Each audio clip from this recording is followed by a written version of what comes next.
If your employer has SMS or text message notifications on their Rota Cloud account, you'll need to verify your phone number before you can enable these.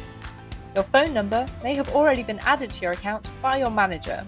However, if it hasn't, you can enter this on the app by tapping the 3 lines in the top right corner and then My Profile.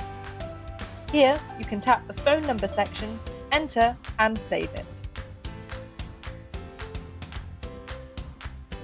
If you're on desktop, click the cog icon in the top right of your screen to enter your phone number here. Once you've added your number, you will receive a text message within a few minutes asking you to reply yes.